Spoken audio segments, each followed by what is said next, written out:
Mubali kubanga muchatambula ne the finest media international. For all your updates, keep it locked. Greetings.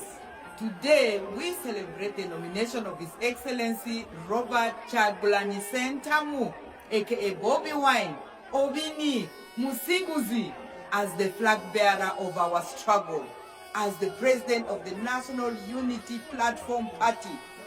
In this moment, all conditions have been fulfilled. The mobilization, the sacrifice, the commitments across regions. As the deputy president in charge of northern Uganda, I salute and acknowledge the NEC, our Secretary General, our mobilization teams, and our people all over who persevered through hardships, threats, insecurities. We stand unwavering, resilient, and ready for the 2026 protest vote. With faith, hope, courage, and unbreakable resolve, we stand with you, our president and leader. Congratulations and onward to victory. Call us the finest media international, and we are welcoming you back from the historical day. That was the nomination day yesterday. Abasobodde mwenna okutambula ne president waffe tubakulisaayo. Media houses mwakoze omulimu gw'amaanyi, ba foot soldiers, credit to you. To all Ugandans, thank you for the love. Thank you for the love. And a journey of 1,000 miles was started yesterday. Let's keep going. Let's keep strong. Let's keep the courage until we see a new Uganda. And gentlemen, before I say anything, I want to take this opportunity to pay tribute to our former Deputy President, Mama Jolly Mugisha, who passed away on the 24th of September last year. Today is exactly 1 year since we lost Mama Jolly. Mama Jolly was always a pillar of strength and courage within us. We strongly believe that today has fallen on this day not by coincidence. Maybe there's a message that we are getting from the Almighty. Mama Jolly, rest in peace. We shall make you proud. We shall never give up your dreams. Fellow Ugandans, ladies and gentlemen, comrades in the struggle, I am deeply humbled and profoundly honored to accept your nomination to be the next president of the Republic of Uganda for the year 2026 to 2031, not 1926 to 1931. I thank you very much for the trust that you've continued to place in me ever since I offered myself for the first time for the presidential office in 2021. Today, my heart is filled with a deep sense of responsibility to deliver to that trust that you've put in me. Together, we have been everywhere preaching the message of a new Uganda. And today, with this nomination, we start on the final phase of our mission to freedom and true independence. Since our nation was born in 1962, every change of leadership has been written in blood. The blood and sacrifice of the common people of Uganda, the citizens of Uganda, and yet the leaders who always promised liberation have always delivered oppression. For 40 long years, one man and a small group of his relatives and friends have ruled our country on gunpoint. They have looted our nation and turned every institution of government into a tool of oppression. They have reduced the citizens of Uganda into slaves on their own land.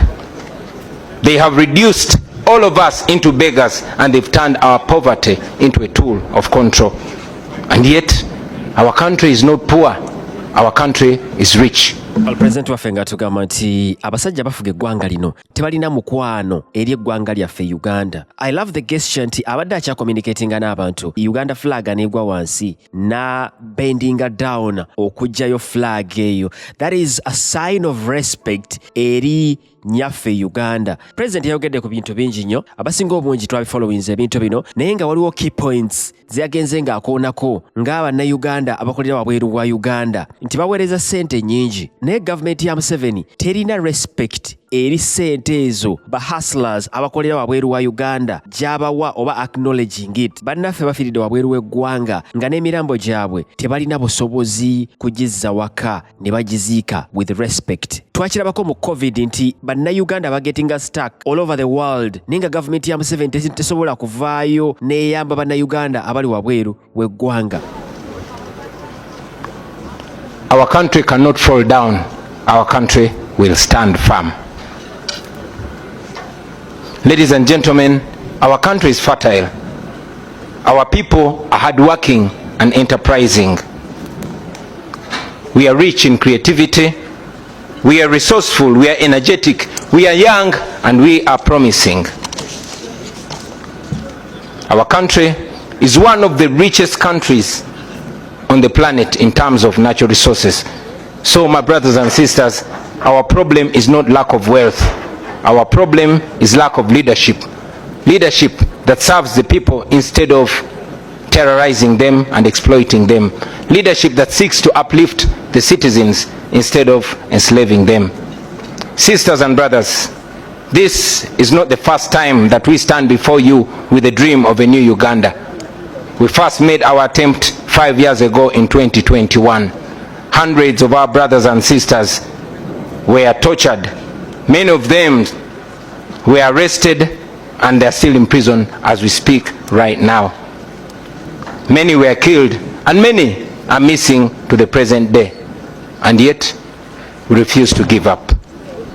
I know that many of you are now asking, why then do we go to the polls?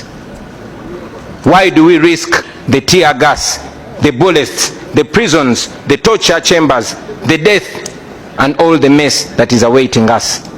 My answer to you is this: we risk it all because the alternative is giving up, and that is 10 times worse. Ebibuuzo byabuzibwa bannayuganda abasinga obungi ate okusinga nga bali mu opposition nga bagamba kati kipya ki kye mugenda okujja mu kalulu ka Museveni kagenda okuorganizinga ng'akakulira yennyini ya mulonda. President akizze mu bulungi n'atugamba nti tewali nsonga yonna etulemesa agenda mu kalulu kano kubanga gye tukoma okutuula ne turelaxinga ate kigenda kubeerera ddala worse. Kino maze ebbanga nga nkibagamba wano nti gye tukoma okutuula ne tugamba atufunge mpaka wanaakola ki ekitulindiridde maaso kigenda kubeera kiralamuko era nga tetulina giving up. Bwe tuba tukyalina omukisa guno tugukozese before it is too late. If we give up now, we shall have no moral authority to complain about what happens next.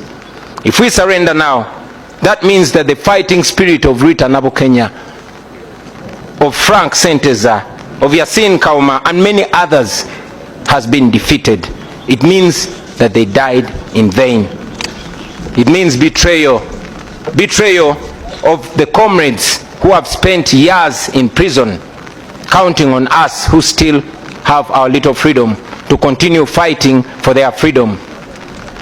Therefore, ladies and gentlemen, no matter what happens to us, we must keep moving forward.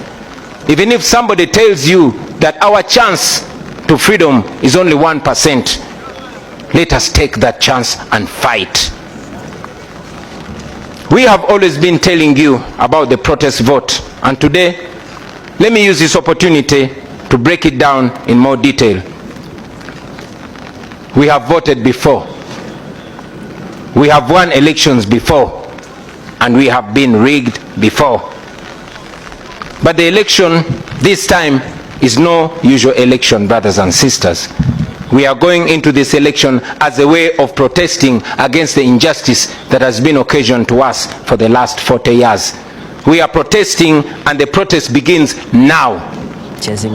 We are so lucky to have our president Robert Kyagulanyi Ssentamu. Protest vote yagiguddewo mu butongole. Kiba kitegeeza nti eri buli munnayuganda yenna buli omu alina okukola ky'asobola mu busobozi bwe okufuba okulaba nga tuggusa ensonga eno, because it is all possible. Bwe tusalawo ne tugamba nti Uganda deserves better leaders. Uganda deserves leaders abagenda okubeera accountable. We must use this election season to rally the people of Uganda, to express their anger and to express their hope at the ballot box.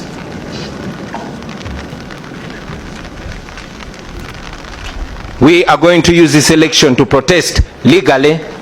We are going to use this election to protest constitutionally. And we are going to use this election to protest non-violently. We must mobilize the people of Uganda to come out and vote in very, very large numbers. Numbers too big to rig. We must lay different strategies and make different plans to ensure that we, the people of Uganda, get our freedom in this season.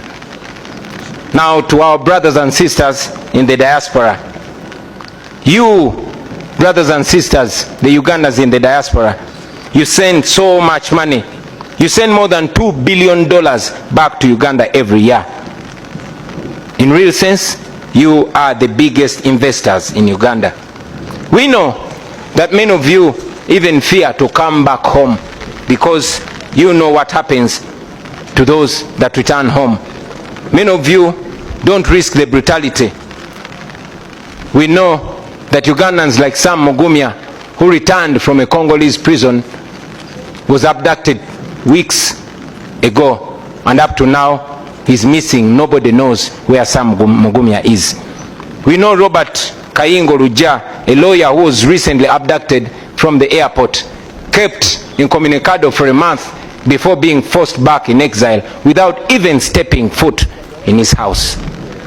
The examples are many, ladies and gentlemen, but I tell you, my friends, we are fighting so that you can return to your home, to your families, to freedom and dignity. We are fighting so that you are received with roses and not handcuffs. We fight so that Uganda can give your children the chances and opportunities that you never got. That is why we fight. Now to General Museveni. I know you don't like listening to young people or even listening to anybody at all, but at least listen to your friend and Bush War comrade General Kainda Otafire. I want you to remember that Uganda was here before you, and Uganda will be here long after you are gone. You don't have to burn it down on your way out. The best guarantee for your legacy, for your security, and for what you and your people have earned in the last 40 years is to allow a peaceful, orderly, and democratic transition of power. We have supported families of political prisoners and missing comrades. We have refused to be compromised. We have held onto our principles even when it has come at great personal cost. We have pursued and secured sanctions against those who steal from our people and against those who oppress our people. We have kept the struggle alive and we are growing even stronger. Now to the international community. Uganda's freedom is not only for Ugandans. Uganda's freedom is for everybody. If Ugandans are safe, if Ugandans are not safe, neither are our neighbors, nor the international dwellers or the international community that always receives us when we go seeking for asylum. Please stand with us as we stand for democracy and human rights. Now to our senior comrade, Dr. Kiza Besigye, to our brothers Alex Waiswa Mufumbiro, Comrade Bobby Young, Eddie Mutwe, Achileo Chivumbi, Machete, Gaddafi, and all other political prisoners, we honor you, we think about you, we pray for you, and we are fighting for you. To your families and every Ugandan that has been affected in this struggle, please don't lose hope. Your suffering will never go in vain. Now finally, to the comrades that I will be moving with on this campaign trail, the foot soldiers, the ordinary citizens of Uganda who have nothing else to offer to their country but their selves, their bodies. First of all, I thank you, brothers and sisters. We have stood together through the tear gas, through the bullets, through the beatings, through the abductions, through the courts, through the prison walls, and through the funerals. You have been my shield. You have been my eyes. You have been my courage. You have been my strength. You have been my friends, my true friends. Today, as we go into what is likely to be an even more violent campaign, I will be relying on you, my friends. We are embarking on a long walk to freedom. Whatever lies ahead of us is going to test everything that we are and everything that we stand for. But I guarantee you, brothers and sisters, freedom will come at the end of the day. Because after all, freedom never comes easy. Our grandparents shed blood for the independence of this country 62 years ago. Our parents shed blood for what they believed was a liberation 40 years ago. Our comrades in this very generation are in prison for this very struggle. They've shed blood for this struggle. Many of them are missing and they don't even have graves for this struggle. Let us carry them in our hearts. Let us carry them in our minds. Let us do this in their name. Brothers and sisters, the same courage and discipline that has kept us going since 2017 should be the same courage and discipline to carry us through this campaign. Your duty in this campaign, I must remind you, will not be to protect me. Yes, your duty in this campaign is not to protect me. It is to protect yourselves. It is to protect each other. It is to protect those ordinary people that come to support us on our rallies. I request you to be vigilant in every village that we shall enter and on every rally that we go to. Please be very solid and be very sober. Please be very calm and be very disciplined. Hope for the best, but prepare for the worst. Be careful, but don't show fear, because this regime wants us to be fearful. My brothers and sisters, I want you to understand what we are fighting for. We are fighting for a better Uganda. We are fighting for the farmers, for the border riders, for the young graduates who have no jobs. We are fighting for the ghetto people, those ghetto youth whose future is being stolen away in exchange for a few shillings. We are fighting for the ordinary children whose future is empty and we want to give meaning to. We are fighting for those police officers who are ordered to brutalize you because you are fighting for their children's future, and afterwards they have to return to their uniport, to an empty house, to children with no school fees, and to a family with no health insurance. Please don't look at them as your enemies, because they are not your enemies. They are victims too. They also wish that things can change someday. Brothers and sisters, if we succeed, this country will be free and things will change forever. It will never be the same again.